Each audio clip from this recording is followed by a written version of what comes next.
Hello, welcome back to the channel. If you were with us before, welcome to the channel if this is your first time. This is Lealan Presents. I am one of your hosts, I'm Alan. This is the other host, this is Leanne. This is our little horror, this is our little monster, this is Rags right here. And as you've already seen from the title card, this is our Halloween horror movie clash for the year 2023. So anyone who's been a long time supporter, subscriber, viewer, whatever you want to sort of class it as, will know that we did one of these last year for 2022. But I'm going to run through it anyway because that was a year ago, and even if you did watch last year's, you might not remember how we're going to do this. So what we're doing, we've taken 16 horror movies from the year 2023 only. So ones that have been released in the UK between January 1st and basically October 31st as the point of the finale, I guess. Not October 31st, but sort of middle October as we're recording this. So the ones we have been able to see, which we haven't seen before. So we've purposely not watched any horror of any of these movies up until this point. So we're going in fresh, we're going in sort of new. We might have seen trailers for them, but that's about it. Some have been handpicked, some have been like collated from a list, and then we watched some trailers and we're like, right, let's kind of internally rate the trailers and then see which ones come out on top, and then we sort of filled in the gaps of the 16 movies with these particular movies. The one thing we are not going to do this year is we're not going to show you the complete bracket just yet.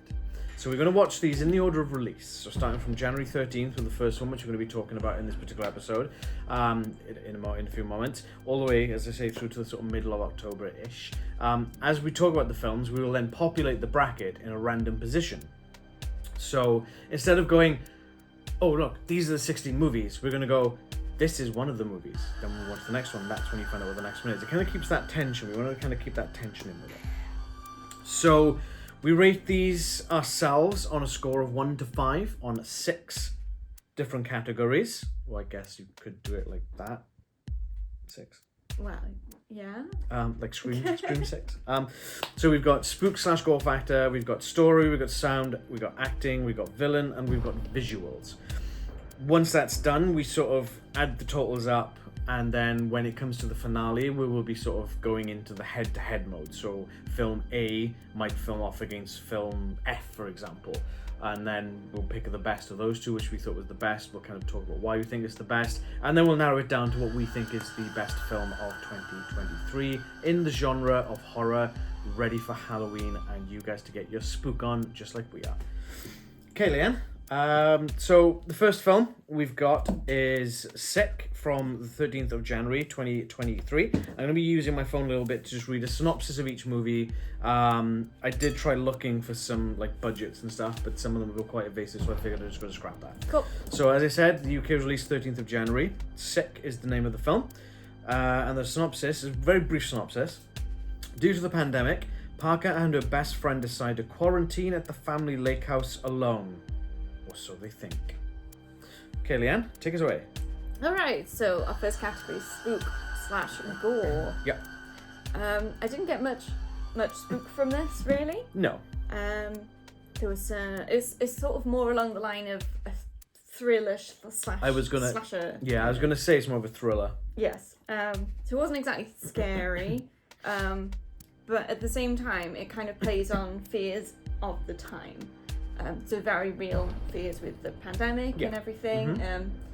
Someone had to make a horror film about COVID, so I'm sure there's loads of them out there. Probably loads. That's something I've not really looked into, but I'm sure there's more than this one. Probably loads. But yeah, I mean, it was alright. There was a little bit of gore, but not a. Yeah, it lot. wasn't over the top gore for gore's sake. No, but there's a little nod, I suppose. Yeah, that's my take on the gore stuff. You got anything? Yeah, I thought there was some really good tension at the beginning, especially when the guys in the supermarket. And Yes, they're getting the texts and then they send the picture and he's like, the hell, he's turning around, he's giving the middle finger or whatnot. And it was good. It was good. The scene with the raft, it kind of felt like it was more like a video game though. You know, like a quick time event. The way she was dodging the knife from underneath. I was like, alright, okay, fair enough. That kind of took away a bit of the spooky, or no, I say spooky, like the scare factor of it, I guess. As you say, there wasn't a massive amount of gore, but I thought it was well placed and it did look realistic when it was done. It didn't sort of go, oh look, let's break an arm and have blood just gushing out, you know. If they broke an arm, it looked realistic. If they Yes. stabbed someone, it wasn't gushing. It was appropriate amount. It looked quite realistic in that sense. Yeah, agreed. Good stuff. Mhm. All right, story. Well, so, like we've mentioned, it's set in the pandemic, and they get quarantining, and a lot of the story is based around that scenario. There's some inconsistencies, including the two girls. They get in the car in order to go to quarantine, and one of them's like, you need to put your mask on, we're in a car together, so she does. But then they get to the house and they're spending time together, close together, and she then doesn't care about masks, even though it's the same people. Yeah. So a little bit off there.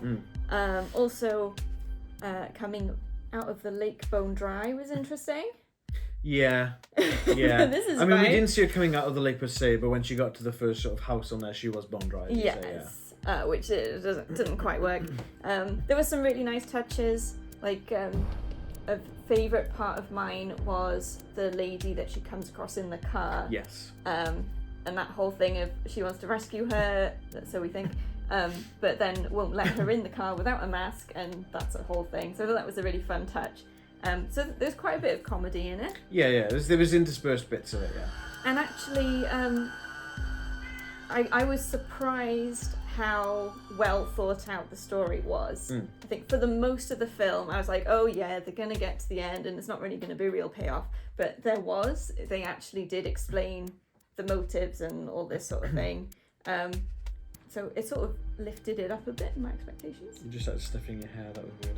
It's Yeah, I kind of like Kiko, you're on my that notes. they did sort of do what I class as the Saw move, where you kind of given these breadcrumbs all through the film. They kind of go in like this and throwing the breadcrumbs out, and then the last sort of, in Saw at least, the last 5 minutes, it all just sort of clumps together to make the cake. Yes. Or the loaf of bread, or whatever you want to sort of assimilate it to. And it was kind of similar to this, and it's like, they obviously, the woman and the we found it's obviously the husband, obviously, yeah, spoilers. Spoilers. Probably should put that at the beginning, but yeah, here. And it kind of as soon as you sort of see them showing that footage on I think it was Instagram or Instagram Yes. social media network, I was like, oh, the boy that she's kissing at this party is the parents, and he's died of COVID, and they think she's got it, and that's exactly what happened. So it's nice to see that they showed that video a lot earlier on in the film as well. So they kind of again placing those little breadcrumbs. And having the music playing quite a big part of it. Yeah, and then it just all sort of came together, and the fact that I clicked it together before they even sort of mentioned it, I was like, that was really well done, I thought. Yeah, it sort of falls in place. Yeah. And then they reveal it. Yeah. It's a good way to do it. Yeah, one thing is I like the planting of the seeds with that footage. I thought that was great. Just showing it early on because the boyfriend's jealous. Who's this guy? Why are you kissing him and all this kind of stuff? But that wasn't the bigger picture. No. The bigger picture was this kid had died because of COVID, and the parents were out for revenge, which I thought was really cool. Yeah, good way to do it. All right, sound. I mentioned about the music. So the music in the video plays a part throughout the film, which is interesting. Other than that, I don't think there was anything particularly special soundscape-wise. No. There were stings used for false jump scares. Yep. A bit generic otherwise, but... Yeah, I've got the low frequencies. They're meant to make you feel uncomfortable, and they used them quite well to heighten that tension. And the bass effects were certainly punchy when it was sort of music or any sort of loud like something being smacked. There was a good bass sound to it. bass. Obviously we've got a surround system which we use to good effect for everything that we do pretty much. And it was nice to see that some horror films can fall a bit flat with that. Yeah. They just sound a bit too non-bassy or tinny, like lacking in a lot of that low frequency as well. It was nice to see that even though this I wouldn't necessarily say it's a like a high budget. It's definitely not a high budget movie. No. It's a Peacock original.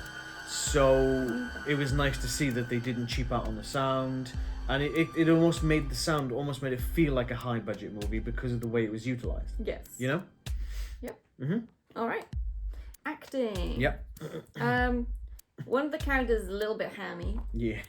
DJ, he was a little bit wooden. Yeah, a little bit hammy. But for the most part, no complaints really. Yeah.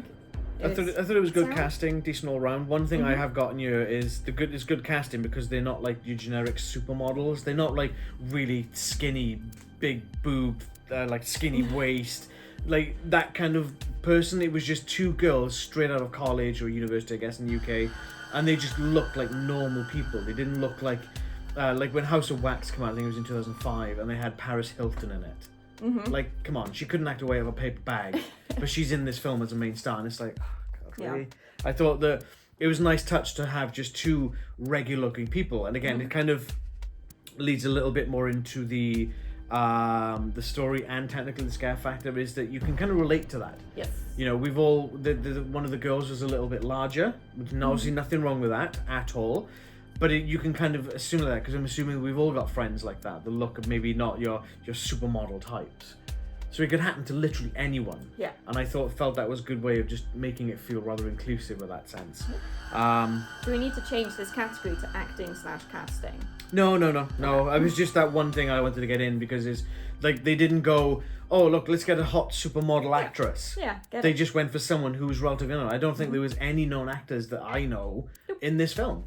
You know, and again, I think they went right with that, and I think that's a testament to their acting ability as well. Cool. You know, but as you said, there was nothing sort of breaking the mold. There was nothing that really stood out in the acting, but there was no really really bad performances apart from the hamminess and the slight woody nature. It got better as the film went on, I felt. Yeah. I did feel that the acting as well, with like you mentioned earlier, with some of the comedic elements with the mask and that. Yes. They were done in such a way it was almost quite deadpan. Like when they've got the girl and she's like the last one, they think she's the last one, then she's tied to the chair after they've sort of chloroformed her, and they're in the house and they're giving this sort of the monologue, the speech exposition, whatever you want to call it, and she's there and the guy's taking his mask off. He's like, you did this to our son, and she's getting quite close to her. And then the mother's like, mask, put your mask on. He's like, oh, you did this to her. And it's like, okay, that was well done, because it wasn't done in like a comedic way almost. Yeah. But it was so deadpan that it comes across as slightly comedic, and I thought that was a really good like little way to sort of show that in there, that there's not just all the serious. You can have little bits of comedy and things like this, and it works. Yeah. You know? Good stuff. All right, villain. This was quite a difficult one, I think, to assess. At the start of the film, I was rolling my eyes because you just had this kind of ninja-looking person trying to sneak around. What do you call him? Stealth ninja, or not? Budget ninja. Ninja.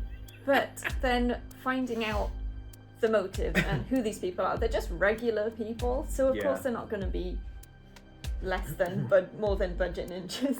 Just like black clothes, balaclava, sneak around as best you can. Yeah, and it's kind of like the beginning as well. Just like not so much tangent, but kind of there was like almost like a cold open, like a maybe 10-minute sequence at the beginning where we talked about with the shopping mall and that, and the guy dies. And then we fast forward to the two girls going to the lake, to the parents' house, lake house, whatever it is. Yes. And it's like, okay, well, is this just a serial killer? And then obviously that comes into play into it. Yes. So the villain has a motive throughout. And it's not just, oh, well, that was just some random killing, because obviously he was one of the guys at the party as well, who I think he kissed the girl as well. And And for a lot of people, the motive of these villains is something that's relatable. Yeah. And people might probably maybe not considered sane people, but it's that something that comes out of tragedy and changes who you are. Yeah. And they're normal people, a normal family that have just experienced something and feel the need to get revenge. Yeah. So and it's really well thought out and relatable. So like I kind of put it's kind of like the Punisher or Thanos. Yeah. He's technically been wronged, or they've technically been wronged, and they're trying to right the wrong in their own way. Yeah. They might not be doing it the right way, but it's not necessarily something bad that they're doing because they've suffered a great loss. Yes, so it's something positive but done in the wrong way. Yeah. So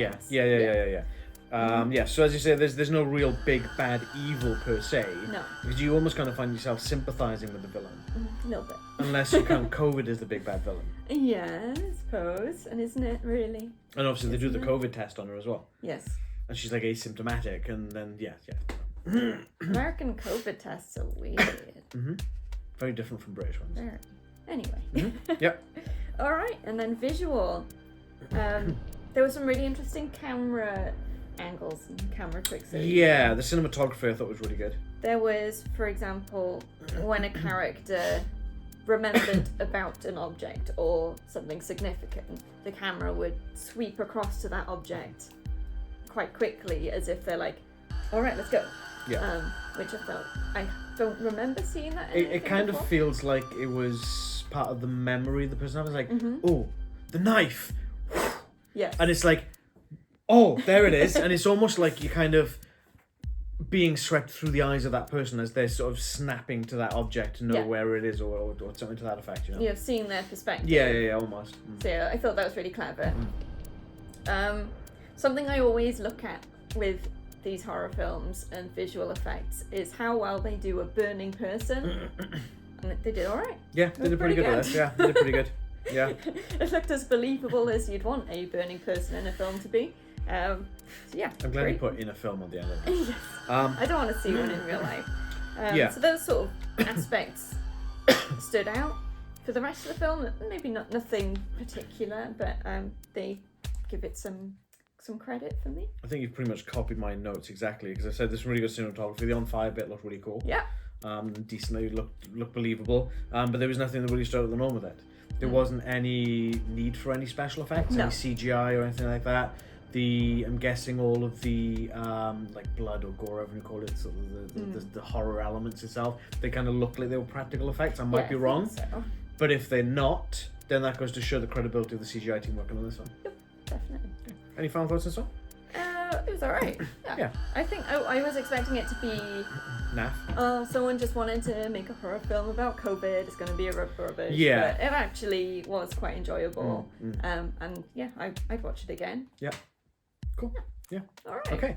Alright. Okay, moving on to the second film that we've got on this from 8th of March, only a 2-month gap, is Scream 6.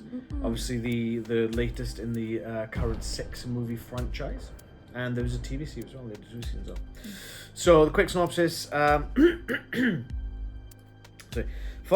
read the slightly longer one that's been written by Paramount. So following the latest Ghostface killings, the 4 survivors leaves Woodsboro behind and start a fresh chapter. In Scream 6, Melissa, Jasmine, Mason, Hayden, and... Oh wait, hang on. Sorry, those are the actual actresses' names. Let me start that again. In Scream 6, Sam, Mindy, Chad, Tara, Kirby, and Gail Weathers return to their roles in the franchise alongside Jack Champion. So again, it's just actresses' names and actors' names and whatnot. So this is in New York, as opposed to Woodsboro, like the previous 5 installments, and this is a direct sequel to the last movie, Scream 5. Yes. Take us away, Leanne. Okay. Spook and gore. Yep. As always with a Scream film, really good tension throughout it. Yep. Especially, I felt there was a scene on the subway, on an underground train, where the lights are cutting in and out, and that really had a good build of tension. You had everyone's in Halloween costumes. It's Halloween, so there's someone in the Scream mask. You don't know if they are the actual villain or just in the mask, and it's just as the lights go on and off, maybe a little tropey with it. Every time it's on, the mask is looking in a different direction or is closer, but done really well to build that tension. I think it's kind of expected from the Scream movies. Yes, I mean, by design they are tropey, right? They're their own tropes. They're tropes, and they're kind of almost homage to the slasher flicks of the 80s. Yeah. Plenty of gore in terms of stabs and blood. So yeah, I mean, it's what you'd expect, what you want. No complaints. Yeah, first note on mine is they're cutting straight to the chase with the stabbing at the beginning of the movie, which I thought was really well done. And it's the tension as well. There's a lot of tension in this, especially when like they're in the apartment and they're all there and Ghostface is in the apartment and he's trying to get through the door to try. There's just so much tension on it. It's great because it was just so built up so well. Where they're all crawling across the ladder between the 2 apartment buildings, and you just don't know how long they need. Yeah. One particular nasty looking moment was the psychiatrist guy who's seeing Sam, and Ghostface kind of goes to the house. He just stabs him through the nose, like right there. Yeah, right there. And it was like, oh, that looks It's a painful. cat. That looks nasty. But yeah, there was some really nice gore effects in this, and but again, it was kind of like, it wasn't overly done. It wasn't just gore for the sake of gore. No. It was all placed. It was all well done, and I believe these were all for the most part practical effects, as opposed to VFX, because I think that it kind of shows. You can kind of almost tell. Yeah. So somehow VFX look much worse. Yeah. They just you can't. Depends, I It's It's difficult to get that effect right with special effects. It is. Story-wise, Yep. I never quite know going into a Scream film what to expect of it. The whole like concept is very much it's repetitive in the sense of they follow the same patterns pretty much. They have similar jokes to each other because they are self-referential. Yeah. But it was surprisingly a compelling story, more than I sort of expected, and had so many like twists and turns that you really couldn't guess who the final like villain's gonna be until it's right there in front of you. I was when I can't remember her name off the top of my head, the ginger girl gets stabbed in the apartment and she dies.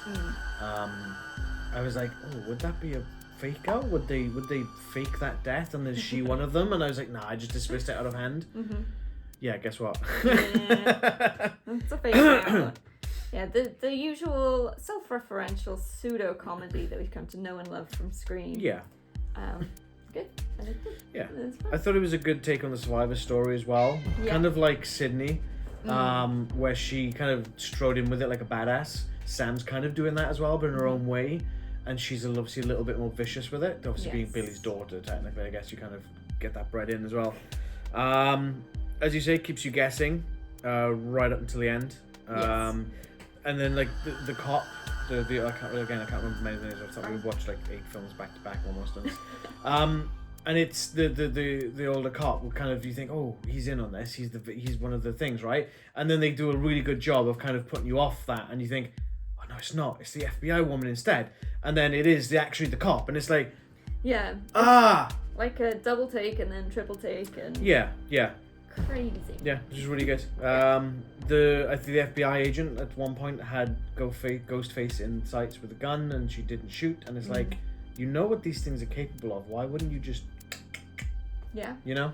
Yeah. That kind of dropped a couple of a point or two for me on that one, because it was she was part of the one of the previous incidents with the Ghostface killer, so she would know what to expect. Yeah. So why didn't she just act on what she knows as an FBI agent and put the killer down with like double tap to the head instead of not shooting the gun? You know, that irked me a little bit, but that was really the only thing that really irked me. Sound. Yep. Not a lot stood out to me on sound apart from the signature knife swoop noises. You know, every time there's a snap, like. Yeah. Like that's not what a knife sounds like. Like One of our Resident Evil playthroughs. Yeah. So it's sort of it's another nod, I suppose, isn't it? Another thing that links all these films together. Just they all have knife swoop noises, but not much else stood out to me in these ones. The movie starts and there's like rap or hip hop or something or other, and literally the first note I wrote during this film was, what happened to metal in horror films? Yeah. Metal and horror used to go literally hand in hand. Yeah. Now it's not, and I kind of want to know what's happened to that. When was the last time you had a metal soundtrack to a horror film? To me, the one that stands out is Freddy vs. Jason from 2003, 20 years ago. It might be something. Now, I've not seen every single horror film since then, obviously, and no, I'm not counting Studio 666. That was awful. Plus the Foo Fighters. I don't really rate the Foo Fighters, but it feels like horror is a better mix for this than something like hip hop is.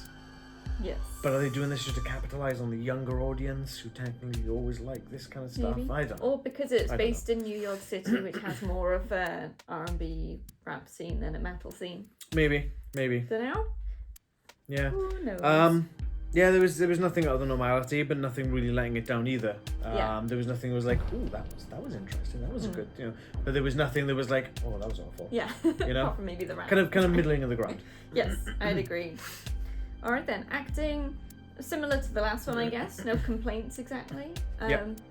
I mean, there was some really good emotion shown through for most of the actors. Believable throughout, even when you had the turn and you had the Ghostface killer revealed, and the actors then flipped from innocent to insane. Yeah. So they did that well. Yeah. Again, I thought it was really good all around, but I didn't feel there was anything that really made me feel emotional to the characters, which is kind of sad because you kind of should, because they're like victims, but they all seem pretty. But then, like with Sam, when she's going to that the kind of shrine thing in the theater, and she's seeing the knife, rags, come on, and she's seeing all the bits and the knives and stuff, and she almost looks like she's almost having a good time there, and that kind of pulled me out of it a little bit. Now, I'm not saying that's the acting. That I think that could have been the script. Yeah. But I feel that some of the acting in that could have been a bit more like emotionally portrayed in that sense, as opposed to, I'm a victim. Oh, look, knives. I felt that was a bit hammy in that sense. Fair enough. Okay. Villain is Ghostface Killer. I mean, you gotta love it. Yep. Like we said before, it kept you guessing right to the end. Yep. Twists and turns. You don't know who it is or how many people it is, and they sort of add to that, keeping you guessing with the rules of the franchise. Yeah. Where they sort of name their own suspects, and then you're like, ooh, I hadn't thought of that, that kind of thing. So yeah, I mean, plus having the two boys at the start who do a Ghostface killing. They're like wannabes, or so I don't quite it's know how to term that one. that fake Copycat. where you think you're following the Ghostface killer at the start, and then they get killed themselves. So it sort of flips everything on its head a bit. The one thing I was sort of, when they obviously do meet their demise at the start, I was like, oh, wait, what? So why did he kill that woman? And then obviously it turns out later on that he was in her film class and she graded him a low grade or something. He was getting revenge on, which is okay. Yeah. That's kind of cool. And I like the way that they kind of did that in the exposition with that down the line, because he kind of left it there for an hour maybe. Yes. And then they were like, you never really knew. Yeah, and then like, oh yeah, it must have been because of this. And then it kind of goes, oh, okay, that makes sense, because they were just giving you a little bit more of that information, Yeah. But yeah, sort of. I put Jason explaining how it felt was intense. Yeah. I can't remember what I meant by that, if I'm being honest. The first killing his teacher. Oh, that's right. And then he gets the Ghostface phone call, thinks it's his friend. That's because right. they're planning to do a killing together. And then Ghostface asks, how did it feel? That's and right. He explains how it felt and how after so many stabs, they I think he said it was literally as soon as the first one hits, it's just meat. They became less human with each stab, and then they were just meat. And then, there was which is really cool. It's an interesting kind of, like, is that what serial killers who do this kind of thing actually feel? Like, do they just not see their victims as a person? Do they just see them as meat. A meat, as a slab of meat or an object or something to do what they will with, I thought that was really nice. The swerve was great. And obviously we did surmise that it was more than one quite early on, or at least I did anyway. There usually is. Yeah. And I thought the theatre was a really nice way to do it as well, because again, it was almost like that bluff of it, which I thought was really cool. Definitely. Visuals. The aesthetic of the dark streets, the dark New York streets, and also the dusty theatre, like you said, for that final showdown, I think were really effective. Other than that, pretty standard. The gore plays into it. Blood effects are alright, we're pretty good. As you'd expect. Yeah. With the just slightly circling the background a little bit with the story with the theatre, the way that you sort of go there earlier in the film as well. When you go there at the end, it's almost like you feel familiar with it, like the characters do, which was a nice way of almost making you feel secure. And then when that twist happens and it shows who the three killers are, it's like, oh, that's more impactful, I feel, because you almost have this familiarity, and it kind of just drops it on its head completely. Yeah, I did like them finding the candy in this abandoned theatre. Yeah. Like, oh, you have it. I thought that Yeah. was very fun, but yeah. I thought the use of the old horror movies on the TV was great. Yeah. When they're watching I thought that was a really nice homage. And from Friday the 13th. And I believe it was Jason Takes Manhattan as well. I need to double check that one. But I'm pretty sure it's Friday the 13th number 8. Jason Takes Manhattan, which is obviously in New York. The horror masks on the tube were great. Yes. It wasn't just a sea of ghost face. No, there were a few. There was a lot of cool masks on the tube, which I thought was really cool. They put a lot of effort in their costumes in New York. Yeah, and there's no major sort of CGI or special effects apart from the gore stuff, which, obviously it's a it's a Scream film. It's sort of I know, right? It's a Scream film, it's a slasher. You don't necessarily need, like, 7-foot monster aliens or whatever, or demon makeup or not, because it's literally just a person going around stabbing someone. It's very relatable in that sense as well. And they kind of kept it grounded in that, which is really cool. Yeah. Cool. Any other thoughts? I enjoyed it. It's fun. I went a bit like, another one, really? Yeah. But yeah, no, I was pleasantly surprised by that one. Yes. Yeah. Kind of like what was with the last one when they did the reboot make thing. Was it, what do they call them? A requel. A requel, yeah. I do need to go. Okay, next up on the list then, we've got, released on the 13th of March, is the Sound of Silence. Not to be confused with the song The Sound of Silence. After her father ends up in hospital, Emma flies back from New York to her hometown in Italy and stays at her parents' home. All alone in the house, she faces an evil entity that is connected to a cursed radio. Emma will have to unveil the dark secret behind the radio to survive the night and protect the ones she loves. Okay. Yeah. Alright, spook and gore. Yep. They did set the tension right from the start. Oh, they did, yeah. Absolutely did. It's sort of weirdly, I couldn't place the time period they were in for like the whole film. Yeah. Which I think in a sense added to the unsettling feeling. I wouldn't say whole film because there is a use of mobile phones. Yeah, it did sort of fall into place a bit later on. That very first scene, you are almost like, is this 30s? 40s? What is this? Using a typewriter and Yeah. all sorts. But yeah, great tension, and it's another one of those things for me that, like, it's similar to scary things where you turn off the light and something happens. Like Lights Out. Yeah. Or... It was that sort of feel with the turning on the radio, something happens, it turns off, you get silence, and it's that eerie feeling that sort of gets in your head a bit. Yeah. So I did find this pretty scary. And the tension. To a point. Yeah. Okay. It's one of those where I know where you're going with this. once you know what's happening, you get much less scared about it. And I guess that's part of it. Kind of takes its power away. Yeah, almost. And this in particular, I think that it'll come into story. There might have been too much of an exposition dump at that point, and I was like, okay, cool, I know what's going on. And much like we said with Sick or Scream, there's breadcrumbs. Yes. You don't just go, here, have the loaf, thud. Yeah. You know? But saying that, while it was up until that point, yeah. So I think great it's use about of, 3/4 of the way through, maybe? I think so. 2/3, Yeah. 3/4. A really good use of jump scares, which you can't say very often, a good use of jump scares, but this sort of lends itself to it. And that tension and that not knowing what's going to happen next and sort of why. I think you did jump a few times, didn't you? Yeah, I did. Yeah. I'm a jumpy person. Yeah. Yeah, I thought that, as you said earlier, the first glimpse of the ghost at the start, I thought that was fantastic. Yes. And it'll come into the story, but the swerve with that was really cool. Yeah.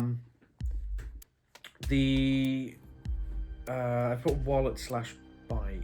Why did I put that in spooky? Why is that in spooky? I don't know.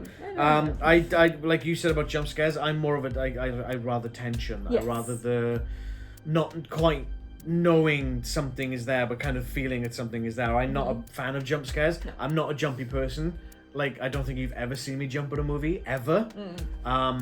In the over 6 years that we've known each other, 6.5 now we've known each other, and 6 years we've been together. Yeah. I don't do jump scares. I think the last one to legitimately make me jump scare was Woman in Black, and they did a fake jump scare followed by a second one almost immediately, and that caught me more off guard, which was an interesting way of doing it. Yeah. And that remains one of my favourite movies. But the tension when it was like, okay, great, but then they just kind of ramp tension, jump scare, tension, jump scare, and it's Yeah, like, so stop you knew it was the coming. jump scares, they're getting old. That was my take on that. And Okay. as you said, there was no real gore to speak of. No, I don't think there was any gore. I don't think it was. No. Yeah. Not all films need gore. No. But if you're going to do that, at least ram tension, not do jump scare after jump scare after jump scare. Story-wise, it was interesting, but there were a lot of plot holes. Oh yeah, come on, let's go. So, spoilers, obviously.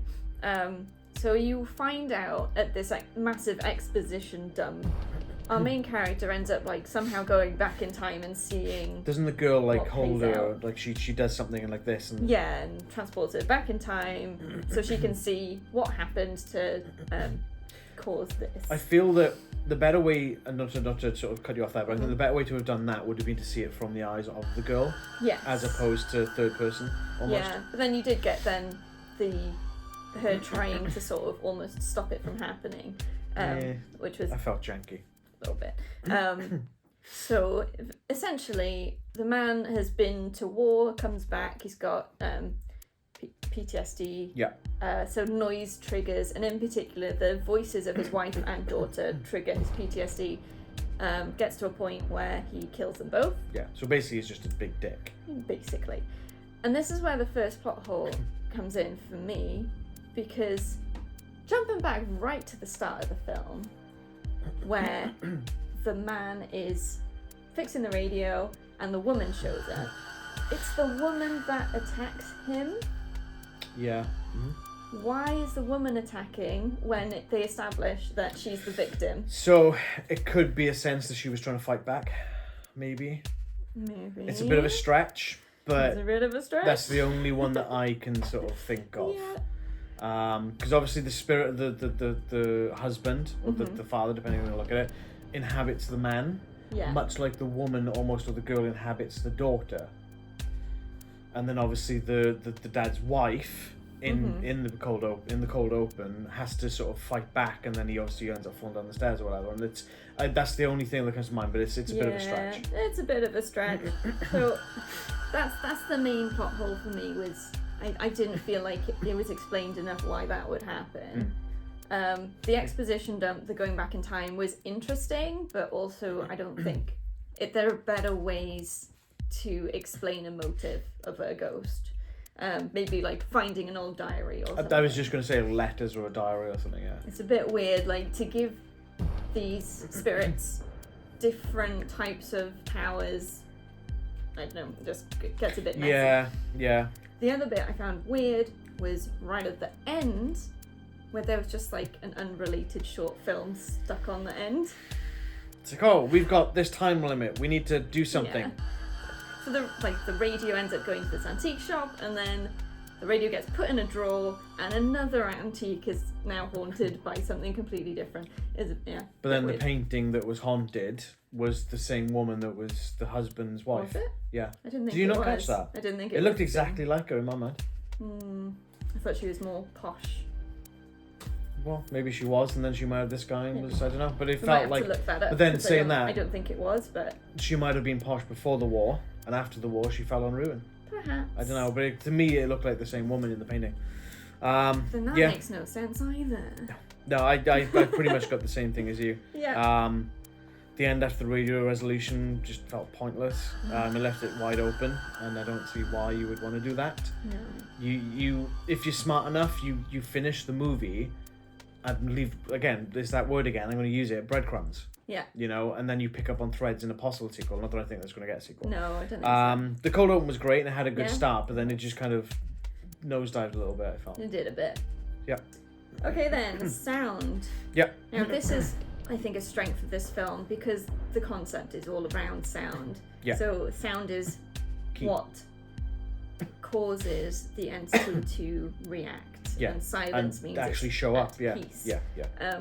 So they had some great use of silence and in great use of loud noise as well, like having the headphones on, listening to the recording, and all of a sudden the spirit comes through, just powerful loud noise, which was quite effective. The washing machine, having that loud music. Never heard a washing machine sound like that. She'd been hung up on this. So annoying. I would never buy one. That's all. Go back to the loud sounds when she set the alarm off to the house. That was the. Usually they would dumb it down for a movie, but it wasn't, and it almost felt like it was a real alarm, and you could kind of feel it in your ears, which was I thought was really good. But they did, I feel, lean too much a bit on the low frequency. There was a lot. There was a lot. And it got old pretty quick. I just stopped noticing it. I can't. That's the thing. Yeah, that's all I got for sound, really. Yep. Acting. Not great. No.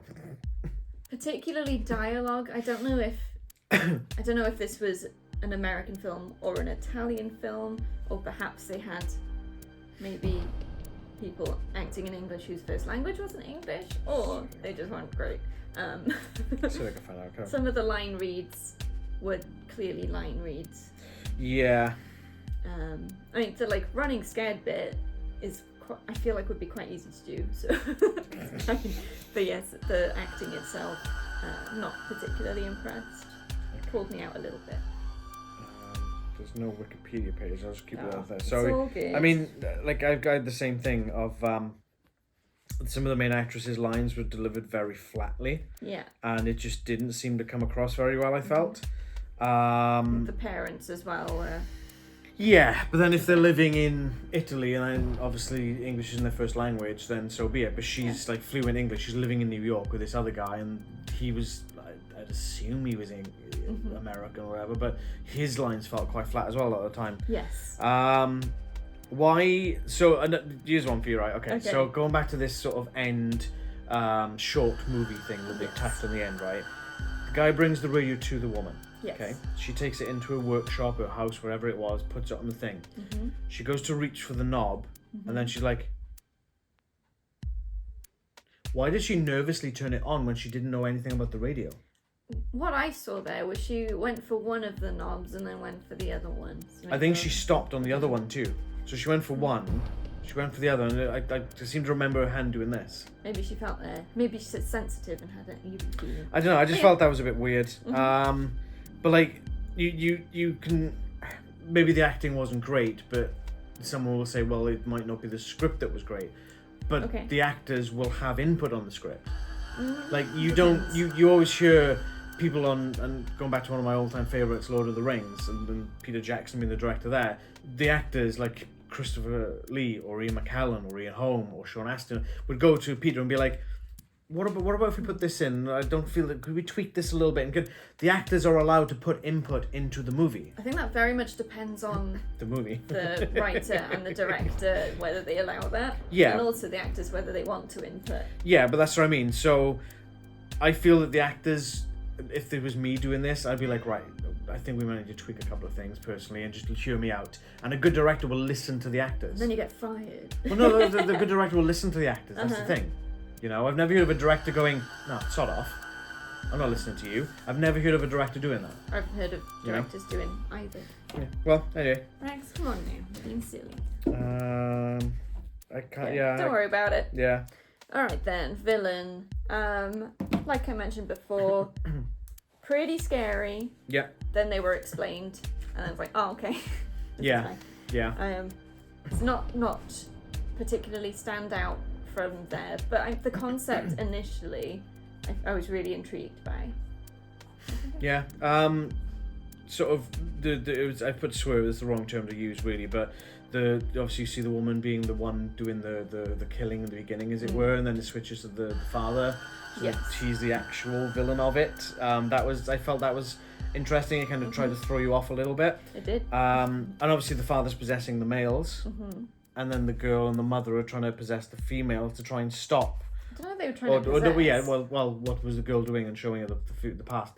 That's trying to get her to empathize. Yeah, but that's right. Okay, yes, but you see what I mean. And maybe possess is not the right word, but they are on the side of the females, whereas the dad is just possessing all the males in the house. That's kind of how it felt, and that's it was alright. Yeah, it kind of reminded me a bit of The Grudge in that sense. Yeah. with the possession of that, where the ghost would sort of come for you, and you sort of living through the eyes of Kayako, and then if you sort of can survive that, you end up meeting the father instead, and so the ghost kind of launching an assault on you, wave after wave after wave almost, and it kind of felt quite close to The Grudge in that aspect. Okay. Visual then. I found the visuals quite good. It was almost sepia tone. Yeah, I've got washed out to make the colours muted. Just part of what made it, I think, hard for me to pass the time scale of it, the timeline. Like, I thought the cold open was like many years before we got to the modern couple. Yeah, that's what I thought, yeah. And it's partly to do with the lighting, I felt. It sort of almost was toned to match the age of the radio. Yes. I think. So it makes it look older than it is, and appears sinister. And their use of darkness was really effective as well. Yes. Yeah. Yeah, I mean, I've pretty much got the same thing. They had some funky camera angles as well, which I felt they done to try to disorient people. And I think a lot of people probably would have been disoriented by that. And the possessed Seba was a really cool visual as well with the eyes, and I thought that was really nice. Yes. Nice touch on that. But yeah, interesting name. Yeah. But it's there was nothing really stood out per se, but I did like the aesthetic of it as the muted palette, shall we say. Come on now. Off you go. Sorry, anything else with this one? Being naughty. No, I did quite enjoy it. Yeah. Yeah, it was alright. I don't know if I'd watch it again. No, same. I don't think I'd choose to watch it again. Cool. Okay. Alright, so next up, the last one for this particular video, we've got from the 6th of April. It's a shame it's fallen like this because there's 4 horror films in April. Godless, The Eastfield Exorcism. So again, just to read you the blurb, the sort of the synopsis as it were. Lara is a woman tormented, torn between science and faith. Pushed by her husband to seek treatment from a congregation of zealots, a ruthless exorcist will try to save her soul by putting an innocent woman through hell. Just as a sort of thing on that, I don't really think that Lara was really too much of a religious person. They didn't really. It didn't seem it. It seemed to me like she had previously been religious, but had decided against, and it's her husband. That's so I feel that synopsis is a bit misleading. Yeah, the woman really was torn between obeying her husband and science. Yeah, pretty much. Yeah, medication. Yeah. All right, spook/gore. Yeah. I didn't find this scary in itself. No. There was some scary imagery, but I think the scariest bit for me was that this was based on true events, and I've been meaning to look into it. Oh, I did. Ooh. It's not as brutal as the film portrays, but it's basically they tied her down and starved her and beat her for like 4 days, something like that. Yeah. And sort of the fact that it's never really resolved whether she was possessed or mentally ill. And it sort of leans more towards mentally ill. It kind of leads on to her interpretation. Yes. Oops, sorry. I think that comes more to story though. Yeah, so horror-wise, not particularly scary. No. One of my notes I put, I'm not sure if it would be classed as horror or true crime, because it felt more like a thriller. Yeah, I guess the fact that it's got an exorcism in it lends it. Yeah. But was it really an exorcism? The only thing that, I mean, as you say, there were some interesting visuals in there, and some interesting ideas in that. The only thing that really come across as a spooky or gory factor to me, and I've written this down exactly this, goddamn fingernails. Ooh, yes.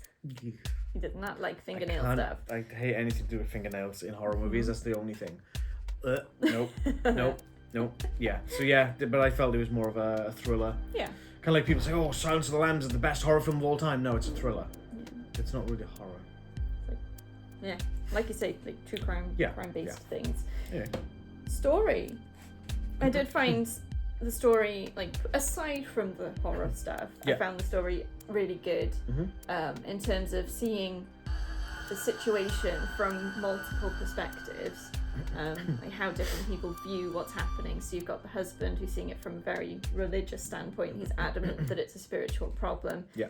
But you've also got the psychiatrist who's quite adamant that it's a medical problem and that she needs help. Yeah. And then from the woman's perspective as well, being torn between the two and not knowing sort of what to do. And having the woman from the church, I guess the pastor of the church. I think she was, because the husband with the pastor really died. Yeah. And then she took over, So her sort of trying to lead the husband towards the religious solution and being that really helpful and welcoming, cheerful person, and then her turning as you get through it and she's sort of seeing what's happening. You can see the sort of horror in her face when she realises what's happened, kind of thing. Well, I'm kind of thinking that the way that came across to me, and it kind of touches a little bit on the acting as well, is that the pastor that they call in, because they can't get the psychiatrist to sign off on a sanctioned exorcism from the church, is that her husband had cancer. Yes. And the exorcist did the exorcism on her husband, and he also died. And I think it was the penny dropping of, oh God, he's a charlatan.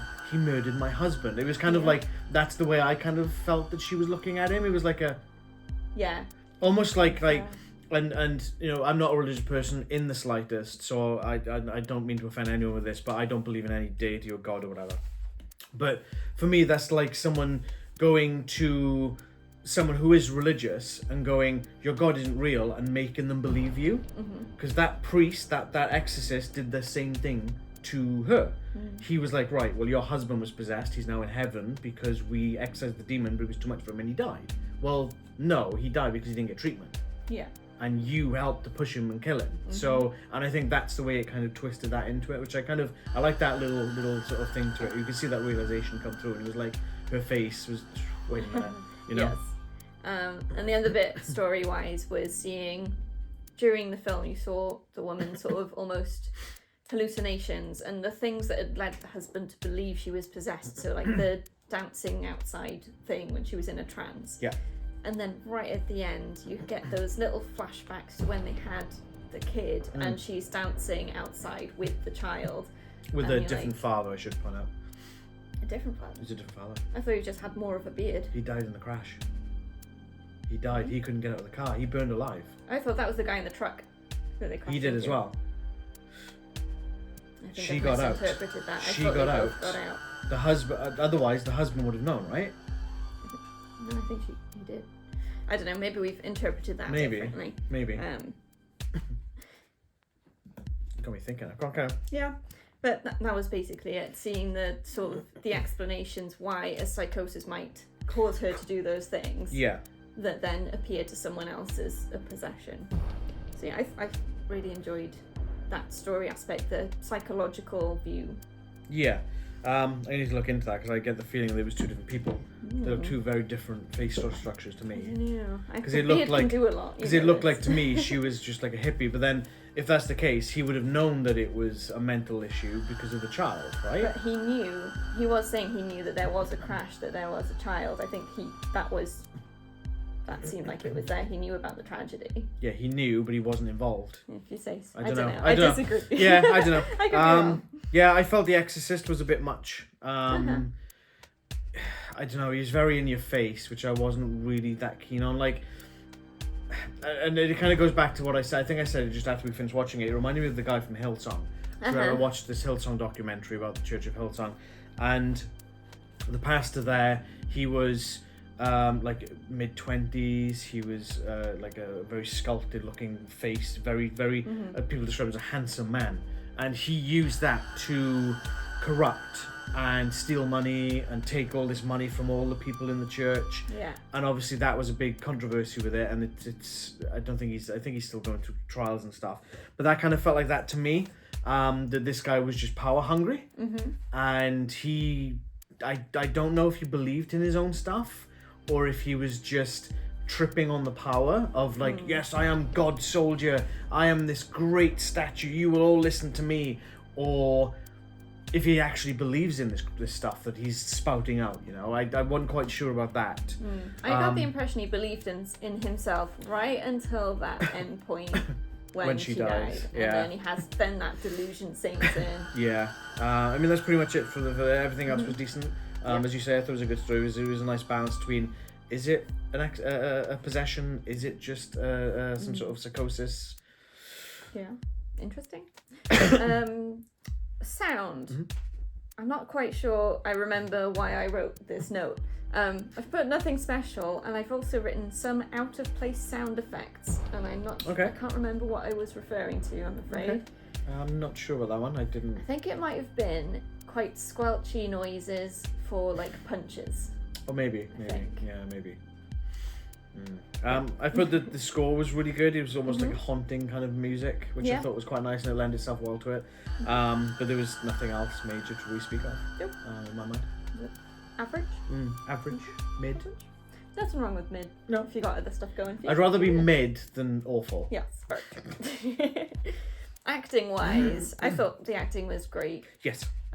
Potentially The Exorcist a bit overacting, but at the same time, it could have been the character is that out there. Yeah. And I think that's part of the problem with acting is that when you get a script that does call for this, and it kind of, like, obviously the script is written this way, right? So is it the script or is it the acting? If it's written that way and the actor does a good job of it, you will know it's the script. That's the way I felt with it. Okay. So tying it between, like, is it the acting or is it the script? It's kind of like... Probably mostly the script. Maybe a bit of both. Yeah. Interesting. Otherwise, though, I thought it was great. Yeah, I put decent all round. There wasn't anything noteworthy and nothing that really stood out, unfortunately. I always like to see someone stand out in the crowd in a film, but they were all kind of just teetering along on that sort of midline. It was good. Yeah, it wasn't bad. It wasn't bad. Yeah, it wasn't bad. Yes. All right, villain. An interesting one. Yeah. The perception on who or what the villain was. This is going to be interesting, isn't it? Changed like throughout. Yeah. So at first you kind of think, well, there's a demon. That's clearly the villain. Especially with, I think, that scene where you've got the plumber under the sink. Oh, yeah. Who turns out to be a hallucination. So that sort of settles in your mind. There's demons and. But you don't find that out until like really close to the end, do you? Yeah. The villain could also be seen as the husband. Yeah. Because he's the one, he interrupts her all the time when the therapist is trying to talk to her. Very erratic and controlling. And very much just is done with medical stuff. Kind of like Rags. He is done with life. He's erratic and controlling. Yep. And then the villain turns to being potentially the exorcist himself, who's meant to be there to help. Yep. And actually He's doing a lot more harm than good. does a lot of harm. But at the same time, the hero kind of changes throughout as well. Yeah. And some of the congregation could be seen to be, well, that one particular lady who actually recognises something's not right. Yeah. And I don't know if she actually did call the doctor, but I think she tried. Well, they kicked her out, so they kicked her out of the barn. They did. Yeah, so I put the husband as first, seeming the villain with the erratic controlling, and then the priest pushing his faith on someone else, because that's exactly what it was. It was very much like you see the people coming around knocking doors trying to push their faith on people. Well, no, get on my doorstep, you know. And then it kind of switched to the entire crowd of the people in that barn, and I coined it as cultism. Yeah. Because technically he is the ringleader for what's going on in that barn, and they're following him. So in a technicality, that could be seen as like a mini cult. Yeah. Does that make sense? So, because they bought into it, they should know that something isn't right, but they carry on and they allow it to happen. You can see that something is not well with this woman, and it's clear there's not something possessing her. Well, is it clear? Well, you know what I mean. Like she's asking for help, and it's like, well, if that was the demon, I don't know if that would be the same thing, because they would be showing its powers. Like you watch The Exorcist, she's not strapped to a chair like, oh, someone please help me. It's but like then, your mother sucks bleep in hell. You know, it's taunting. That's the whole thing. You know. But then in other like exorcism films, you do get the demon pretending to be the victim, asking for help. But that's usually like after showing it's there. Yeah. It usually sort of announces itself. It kind of shows I'm here to stay. You know, you can't do nothing to me. And then it's like, oh, it slipped back. The person's taking control. There was none of that. But she did have that moment where she was yelling, like, I am Legion and all that stuff. Yeah, maybe. Alright, anything else on that one? Nope. Okay, visual. There were some good visuals. Again, burning person. Yeah. Didn't look bad at Yeah. all. And the you did see the hallucinations of the post-burnt person, Yes. Yeah. which was actually really effective. Yeah. Yeah. I've got that. Yeah. The demon hallucination, demon thing.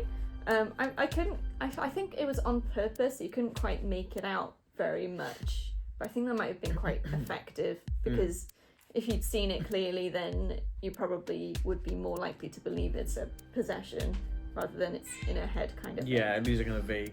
Yeah. So some good stuff. Yeah. Yeah. Yeah, again, like I've said, that the flash of the demons were really cool. They were brief, they were fleeting. You didn't really get to see them much, which was fine. There's nothing else really outstanding because it was rooted in reality. There's not really much you could do in that sort of mindscape, as it were. You know. But yeah, that's all I got for that one. Great. Any final thoughts on that? I did enjoy it. Yeah. It wasn't sort of the exorcism film that I expected to see. I think if I watched it for a second time, I'd probably enjoy it more, knowing Yeah, that quite what I'm going possibly. into. You know. Cool. Okay, so that's 4 of our 16 movies. And I'm going to flash up the brackets right about now and show you whereabouts these films are on the brackets. Those are the only 4 films you're going to see on this bracket today with this video. The next video will probably be up later this week, part 2. Part 2? My finger just wouldn't want to go down then. Where we're going to sort of talk about another 4 different movies that we've watched as well. And we're going to go through until all 16 are done. And as I mentioned, part 5 of this series will be the finale where we sort of play the films off against each other. If you did watch last year, there was 8 per episode, which turned out to be over 2 hours long, which is why we cut it into 4 movies only. Okay, anything else you want to add to that? No, that's good. Take us away. home. Oh no, we both said at the same time. Now what do we do? You go. It's always me. Thank you so much for watching. This is your horror. Yeah, it is. Thank you so much for watching. Please like this video if you liked it. Subscribe to the channel and hit that bell to be notified when we drop new videos. Leave a comment below if you've seen any of these films. Let us know what you thought of them. If you have any differing opinions, we're always happy to hear. Just be respectful to the other people in the comments. Follow us on socials. Our link tree's in the description below, and you'll find us on Instagram, Facebook, and X, formerly known as Twitter. We put up our weekly coming soon images, so you'll have an idea of what's coming up, as well as clips and posts when we do drop a video, so you know what's happening, and you'll know when we drop part 2 of this horror series. Yep, part 2 of 5. Yes. Boom. So, Awesome. until next time, Stay spooky. stay spooky. Bye-bye.